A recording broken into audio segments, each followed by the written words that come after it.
salita mo'y ligaya, pag-asa ko sa tuwina.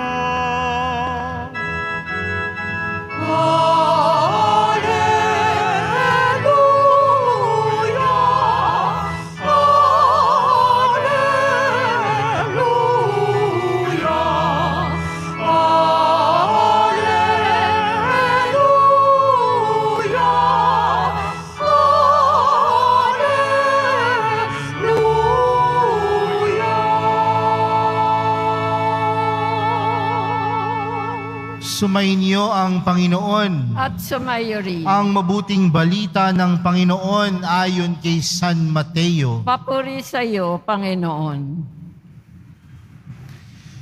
Noong panahong iyon, matapos pakainin ng mga tao, agad pinasakay ni Jesus sa bangka ang kanyang mga alagad at pinauna sa kabilang ibayo, samantalang pinauwi niya ang mga tao.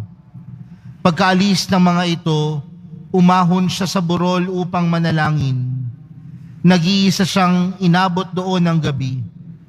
Samantala, nasa laot na noon ng bangka at sinasalpok ng mga alon sapagkat pasulangat sa hangin. At nang madaling araw na sumunod sa kanila si Jesus na naglalakad sa ibabaw ng tubig. Kinilabutan sa takot ang mga alagad nang makita nilang may lumalakad sa ibabaw ng tubig. Multo, sigaw nila. Ngunit agad siyang nagsalita at sinabi sa kanila, "Huwag kayong matakot, si Jesus ito." At nagsalita si Pedro, "Panginoon, kung talagang kayo yan, paparianin niyo ako sa ibabaw ng tubig." Sumagot siya, "Halika." Kaya't lumunsad si Pedro sa bangka at lumakad sa ibabaw ng tubig, palapit kay Jesus. Ngunit nang mapansin niya ang hangin, siya'y natakot at nagsimulang lumubog. "Sagipin ninyo ako, Panginoon," sigaw niya. Agad siyang inabot ni Jesus. "Napakaliit ng iyong pananalig," sabi niya kay Pedro. "Bakit ka nag-aalinlangan?" Pagkasakay nila sa bangka, tumigil ang hangin at sinamba siya ng mga nasa bangka. "Tunay na kayo ang anak ng Diyos," sabi nila. Ang mabuting balita ng Panginoon.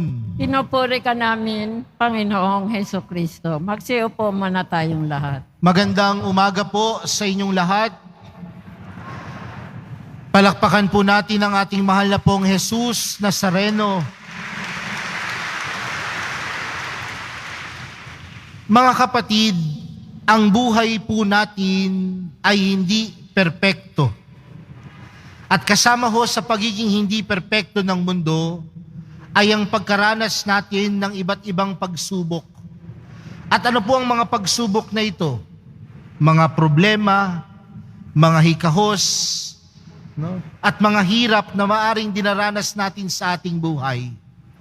At madalas kapag nakakaranas tayo ng pagsubok at hirap, sinasabi natin na para itong isang bagyo.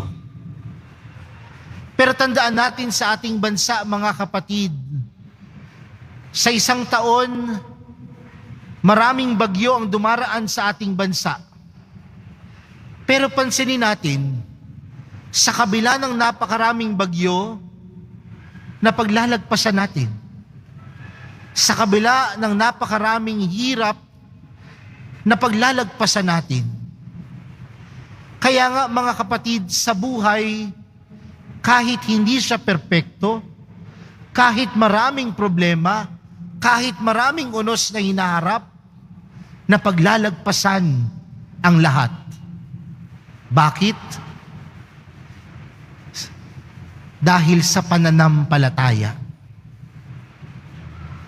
Dahil sa pananampalataya. Mga kapatid, sa ating ibanghelyong napakinggan, ang mga alagad ng mahal na pong Jesus Nazareno ay nakaranas ng bagyo sa laot. Nakaranas ng malakas na hangin. nakaranas ng unos. Pero paano nila nalagpasan ang lahat ng ito? Dahil ang bawat isa sa kanila may pananampalataya. Pero paano ho ba natin naiintindihan ng pananampalataya?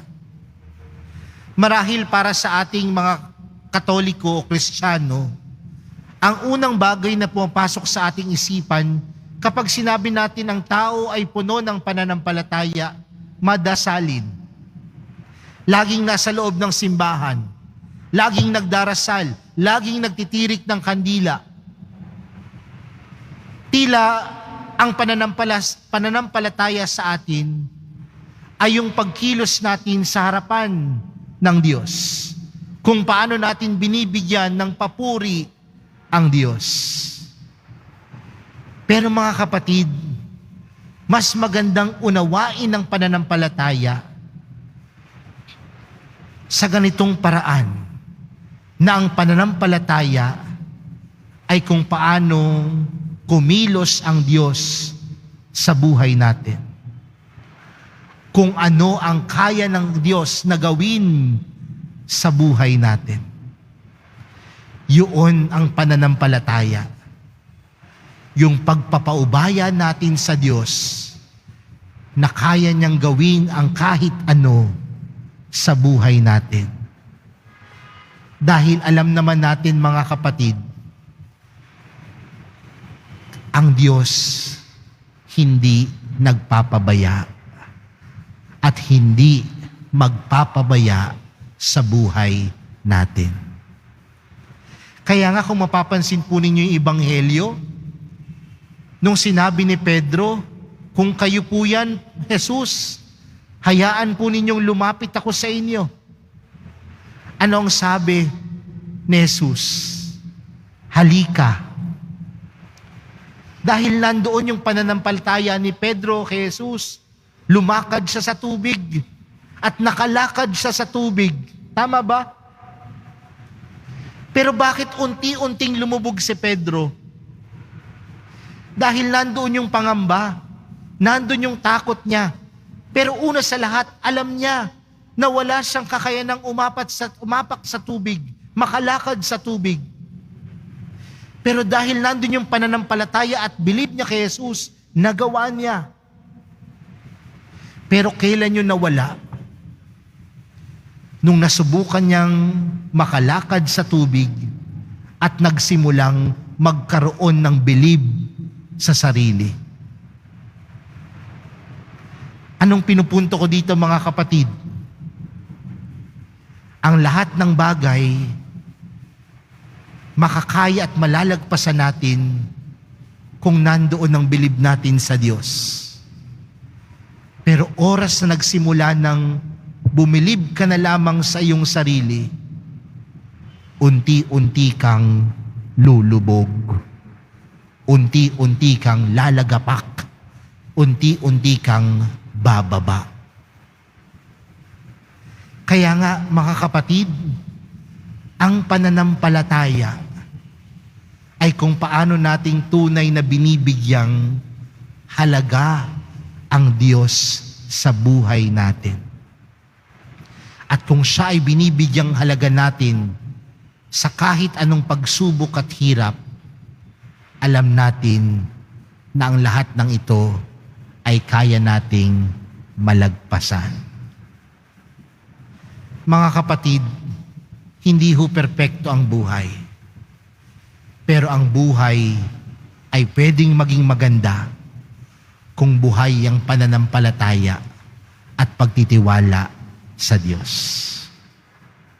Marami ho tayong problemang hinaharap.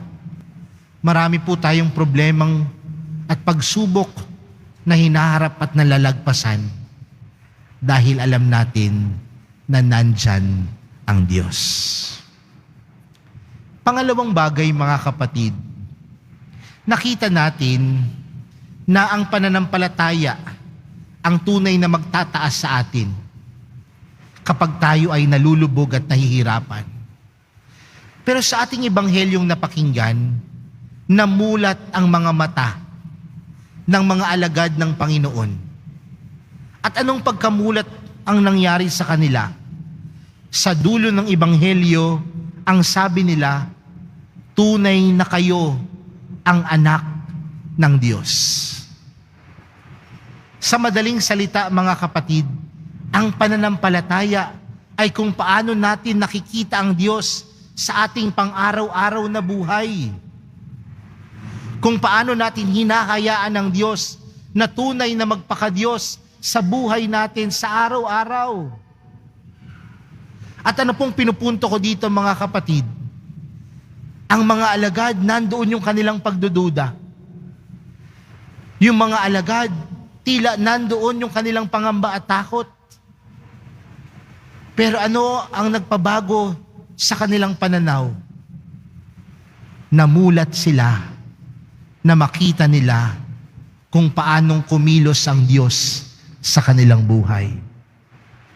At nakita nila na ang Diyos ay tunay na mabuti. Kaya nga, mga kapatid, sa araw na ito, buksan po natin ang ating mga mata. Buksan natin yung ating mga puso at makikita natin ang Diyos ay tunay na makapangyarihan. At pagdating sa Diyos, walang imposible. Lahat mapangyayari. Lahat magagawa. Ano na lamang ang hinihiling sa atin? Magkaroon ng tiwala at pananampalataya. Mga kapatid, uulitin ko po, ang pananampalataya sa Diyos ay kung paano natin hinahayaan ng Diyos na kumilos sa buhay natin. Dahil pagdating sa Diyos, lahat posible. Lahat makakaya. Mga kapatid, puno ng problema ang buhay. Puno ng hikahos. Pero tandaan natin, sa bawat hikahos at problema, mas malaki ang kabutihan ng Diyos. Mas malaki ang pag-ibig ng Diyos.